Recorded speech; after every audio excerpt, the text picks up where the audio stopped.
تھوڑی سی اویئرنیس کے لیے لوگوں کو یہ ہم آج بات کریں کرونا وائرس پہ.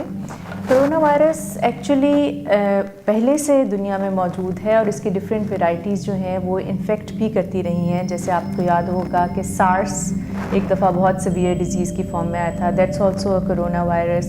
پھر Middle East respiratory syndrome MERS corona virus, یہ بھی ہمارے پاس کچھ سال پہلے آیا تھا جس نے بہت زیادہ انفیکشن کاز کی تھی اور بہت زیادہ ڈیتھس بھی اس کے ساتھ رپورٹڈ تھیں.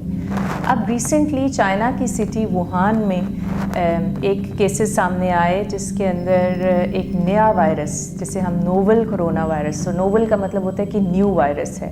یہ نیو ہے کیونکہ اس لیے ابھی اس کا نام بھی ڈیسائیڈ نہیں کیا گیا. کچھ لوگوں کا خیال ہے اسے ہم ووہان کرونا وائرس کہنا شروع کر دیں. سو یہ فی الحال لیبلڈ ہے ایز 2019 نوول کرونا وائرس.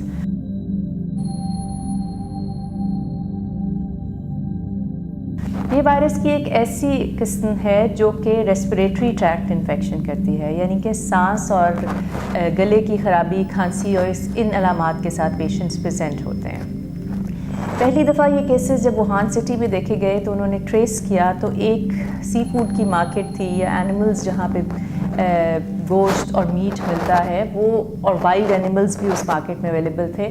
تو یہ ٹریس کیا گیا کہ جتنے بھی پیشنٹس انفیکٹ ہوئے ہیں ان کا وہاں سے کانٹیکٹ رہا ہے, یا انہوں نے میٹ کنزیوم کیا ہے یا وہاں پہ گئے ہیں. اور پھر یہ ہاسپٹلز میں جب رپورٹ ہوتے گئے تو پھر ان کی جو آگے سے کانٹیکٹس تھے, یعنی کہ جن کے ساتھ تھے گھر کے اور لوگ یا فرینڈز یا جن کے ساتھ وہ کام کرتے تھے کولیگز, ان لوگوں میں بھی یہ وائرس کے سمٹمز پائے گئے. یہ وائرس ٹپکلی ایک ریسپریٹری ٹریکٹ انفیکشن کرتا ہے جو کہ اپر ریسپریٹری ٹریکٹ انفیکشن بھی ہو سکتی ہے اور لوور ریسپریٹری ٹریکٹ انفیکشن بھی ہو سکتی ہے. جب ہمیں اپر ریسپریٹری ٹریکٹ انفیکشن کہتی ہوں تو اس کا مطلب ہے کہ ناک کا بند ہونا, فلو کی کیفیت, گلے میں خشک کھانسی کا ہونا اور سانس میں دقت ہونا. اس کے بعد جب یہ شدید فارم اختیار کر لیتا ہے تو سیویئر ڈیزیز میں یہ وائرل نمونیا کاز کرتا ہے جس میں آپ کے پھیپھڑے متاثر ہوتے ہیں اور نظام تنفس یا سانس لینے کا جو نظام ہے وہ کمپرومائز ہو جاتا ہے, جس سے مریض سیریس حالت میں ہاسپٹلس میں رپورٹ ہوتے ہیں. تو یہ اس کی علامات بھی میں نے آپ کو ساتھ ہی بتا دی. اب امپورٹنٹ یہ ہے کہ کن لوگوں میں آپ کو سسپیکٹ کرنا چاہیے کہ یہ corona virus novel 2019 corona virus کی ٹائپ تو نہیں ہے. دیکھیے, آلدو یہ شروع ہوئی چائنا کی سٹی سے, لیکن آپ کو پتہ ہے we are living in the world جو کہ ایک گلوبل ولیج بن گیا ہے. اتنا زیادہ ٹریول ہے, اتنے زیادہ کنیکشنز ہیں ٹریولنگ کے, ایئرپورٹس کے تھرو, روڈز کے تھرو, سی کے تھرو, کہ لوگ آرام سے ایک ملک سے دوسرے ملک کچھ گھنٹوں کے سفر میں پہنچ جاتے ہیں. And China is such a big country, وہاں پہ لوگ آتے بھی ہیں بہت زیادہ بزنس کے لیے, ٹریول کے لیے, اسٹڈینگ کے لیے اسٹوڈنٹس, اور وہاں سے لوگ اور بھی دنیا کے ممالک میں بہت ٹریول کرتے ہیں. سو یہی وجہ ہے کہ یہ وائرس چائنا کے علاوہ بھی کچھ کنٹریز کے اندر دیکھا گیا, جن میں سنگاپور ہے, تھائی لینڈ ہے, ملائیشیا ہے, اس کے علاوہ امریکہ میں کیس رپورٹ ہوا, تائیوان میں کیس رپورٹ ہوا, ہانگ کانگ میں رپورٹ ہوا. سو انفارچونیٹلی ہم اس کو کنٹین نہیں کر سکتے بیکاز ہم ہیومن موومنٹ کو کنٹین نہیں کر سکتے. کچھ سسپیکٹڈ کیسز جو ہیں وہ ہمارے ارد گرد کے کنٹریز میں بھی رپورٹ ہوئے ہیں. ایک کیس جو ہے وہ پاکستان سے بھی سسپیکٹڈ رپورٹ ہے. سو اس کو کنٹین کرنے کے لیے ضروری ہے کہ آپ کو پہلے یہ پتہ ہو کہ یہ وائرس کیسے پھیل رہا ہے اور اس کی تشخیص فوراً کی جا سکے.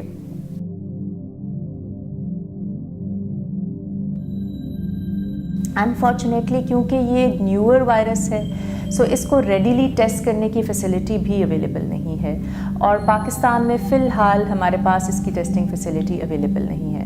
سو گھبرائیں نہ, لیکن کچھ سائنز اینڈ سمٹمز ایسے ہیں جن پہ آپ کو ان اینی کیس ہاسپٹل میں رپورٹ کرنا چاہیے. سو اگر مریض کو خشک کھانسی زکام کے ساتھ شدید سانس میں دشواری ہو یا سانس لینے میں دقت محسوس ہو رہی ہو تو اور بخار جو ہے وہ تیز ہو تو فوراً ہاسپٹل میں رپورٹ کر کے ڈاکٹر کو ایک دفعہ معائنہ ضرور کرائیں. میں یہ بالکل نہیں کہہ رہی کہ یہ کرونا وائرس ہوگا, پر ہونے کے چانسز ہوتے ہیں, اسپیشلی وہ پیشنٹس جن کا کانٹیکٹ رہا ہو کسی ایسے مریض سے جو کہ کنفرمڈ کیس تھا کرونا وائرس کا, یا پھر ان کی ٹریول ہسٹری ہو ٹو چائنا, یا پھر وہ کسی ایسے ہیلتھ کیئر فیسلٹی میں کام کرتے ہیں جہاں پر بہت سیویئر ریسپریٹری ڈیزیز کے پیشنٹس جو ان آئیڈینٹیفائڈ تھے وہ ایڈمٹ ہوئے تھے. سو یہ وہ کیسز ہیں جنہیں ہم کانٹیکٹس کہتے ہیں. ان پیشنٹس میں اگر سمٹمز ڈیولپ ہوں جن میں فیور، کاف، فلو اور اس کے علاوہ سانس میں دقت، شارٹنیس آف بریتھ، یا پھر بلڈ پریشر کا گرنا سیویئر فارم میں اور غنودگی کا ہونا اور سانس میں بہت زیادہ دقت محسوس ہونا شامل ہے، تو ان کو فوراً ہاسپٹل فیسلٹی میں رپورٹ کرنا چاہیے تاکہ ان کے ریلیونٹ ٹیسٹ ہو سکیں اور ان کا ٹریٹمنٹ کیا جا سکے.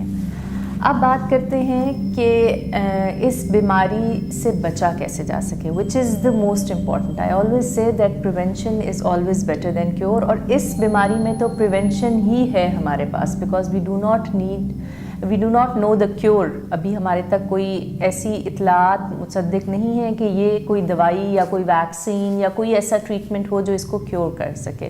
So there is only supportive treatment. So for the time being we should only emphasize on prevention of this disease.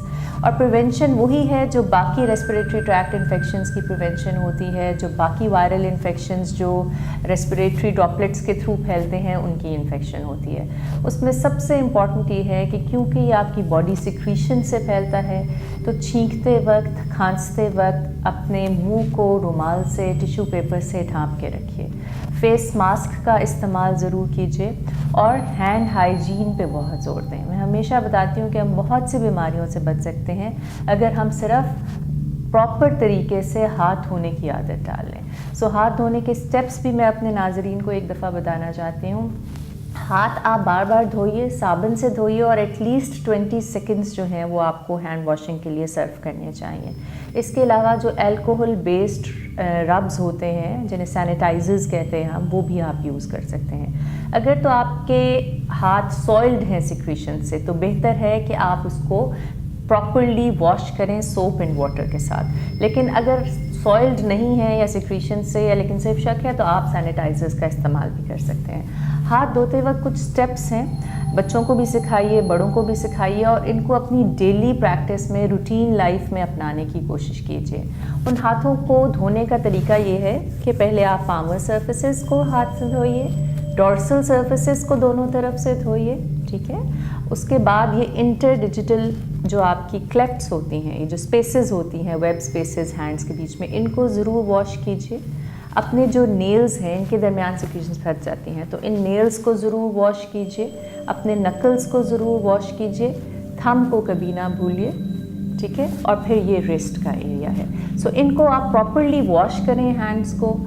Clean water اور سوپ جو ہے وہ سب سے اچھا ہے. الکوہل بیسڈ ربس بھی آپ یوز کر سکتے ہیں. کاف ایڈیکیٹس میں یہ ہے کہ جب آپ کھانستے ہیں تو آپ، یہ تو ایک طریقہ ہی ہے کہ آپ نے ٹیشو پیپر یا رومال سے اپنے آپ کو ڈھکنا ہے. اگر آپ کے پاس اویلیبل نہیں ہے تو یہ جو آپ کی یہ اس طرح آپ اپنے ایلبو کے بیچ کے اندر جو ہیں وہ کور کر سکتے ہیں تاکہ آپ کے ہینڈس جو ہیں وہ کنٹامنیٹ نہ ہوں.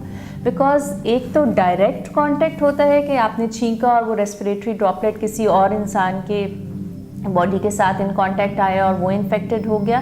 اور دوسرا طریقہ یہ ہوتا ہے کہ آپ نے چھینکا کسی سرفیس کے اوپر، جیسے یہاں پہ چھینکنے یا کھانسنے سے سیکریشن جس جگہ پہ جمع ہو گئی. اب کوئی اور آدمی وہاں بیٹھا، اس نے اس کو ہاتھ لگایا تو فرام دیٹ ٹچ وہ سیکریشنز اس کے ہاتھ پہ ٹرانسفر ہو گئی. اور یہ ٹرانسفر اگر اس نے اپنا ناک صاف کیا یا آنکھوں پہ ہاتھ لگا لیا یا زبان کو ٹچ کر لیا یا لپس کو ٹچ کر لیا تو تھرو میوکس میمبرینز وہ ڈراپلیٹس جو ہیں وہ اس بندے میں انفیکشن کر سکتے ہیں. سو یہ وائرسز بڑے ویرولنٹ ہوتے ہیں، یہ فوراً سے آپ کیچ کر سکتے ہیں. اسپیشلی وہ لوگ جو امیونو کمپرومائزڈ ہیں، جن کی قوت مدافعت کم ہے، جنہیں اور بیماریاں ہیں جیسے کہ شوگر کا مسئلہ ہے یا کوئی امیونو سپریسنٹ ڈرگس پہ ہیں، یا جن کو پہلے ٹی بی رہ چکی ہے، یا وہ مریض جو کینسر میں مبتلا ہیں، یا بہت اولڈ ایج کے پیشنٹس، یا دائمی امراض کے مریض جیسے گردے کے مریض یا جگر کے مریض ہوتے ہیں. اور سب سے امپورٹنٹ جو ریسپریٹری ٹریکٹ کی پرابلمس کے ساتھ پیشنٹس ہوتے ہیں، جنہیں ایستھما ہے، جنہیں سگریٹ پینے کی وجہ سے سانس کا اور نظام متاثر ہے، جن کو میں نے بتایا ٹیوبرکلوسس ہے، یا پھر کوئی بھی پھیپھڑوں کی بیماری ہے. اور ان لوگوں میں زیادہ چانسز ہوتے ہیں کہ سیویئر ڈیزیز ہوگی اور خدا نخواستہ اس میں جان کا خطرہ بھی لاحق ہو سکتا ہے.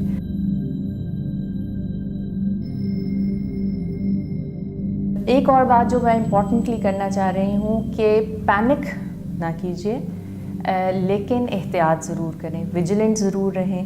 آپ کو سائنز اینڈ سمٹمز پتہ ہیں، اگر آپ کو کوئی بھی ڈیزیز کے signs and symptoms out of proportion لگ رہے ہیں، کہ آپ کو لگ رہا ہے کہ یہ معمولی زکام نزلہ سے زیادہ کوئی کیفیت ہے اور کھانسی بہت شدید ہے یا سانس جو ہے لینے میں دقت محسوس ہو رہی ہے، تو پلیز فوراً ایک تو اپنے آپ کو پبلک کے لیے اویلیبل کر کے سورس آف انفیکشن نہ بنائیے، گیدرنگز کو اوائڈ کیجیے، بہت زیادہ باہر جانا اوائڈ کیجیے تاکہ آپ اور لوگوں کو انفیکٹ نہ کر سکیں، اور دوسرا فوراً ہیلتھ کیئر فیسلٹی میں رپورٹ کریں تاکہ آپ کو پراپرلی ایویلیویٹ کرے ایک میڈیکل پروفیشنل، اور پھر اس کے مطابق آپ کا ڈیسیژن لیا جا سکے۔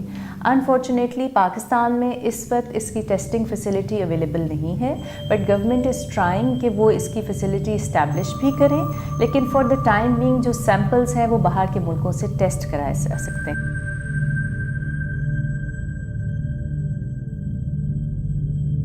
اس وائرس کو ٹیسٹ کرنے کے لیے، کیونکہ یہ آپ کی سانس کے نظام کو متاثر کرتا ہے، تو آپ تھوک کا ٹیسٹ لے سکتے ہیں، نیزو فیرنجیل یا اورل سویب لے سکتے ہیں۔ نیزو فیرنجیل یعنی کہ ناک اور گلے کے پچھلے حصے کو، وہاں سے آپ سیکریشنز اکٹھی کرتے ہیں، نظام تنفس کی جو آپ کے لنگز کے اندر ہیں وہاں سے سیکریشنز اکٹھی کر سکتے ہیں، یا پھر تھوک کا ٹیسٹ جو ہے اس میں آپ یہ ٹیسٹ کرتے ہیں۔ پی سی آر کا ٹیسٹ ہے جو ہم آفر کرتے ہیں، وائرسز کے لیے پی سی آر کنفرمیٹری ٹیسٹ ہوتا ہے، لیکن انفارچونیٹلی پاکستان میں کیونکہ ابھی یہ سہولت میسر نہیں ہے، تو حکومت کوشش تو کر رہی ہے کہ اسٹیبلش کرے کرونا وائرس کو ڈیٹیکٹ کرنے کی فیسلٹی اور وائرل لیب بنائے، لیکن فار دا ٹائم بینگ باہر کے ممالک جہاں یہ فیسلٹی اویلیبل ہے وہاں سے یہ ٹیسٹ کرائے جا سکتے ہیں، لیکن ٹیسٹ آپ کو کنفرمیٹری ہوتے ہیں اور اس میں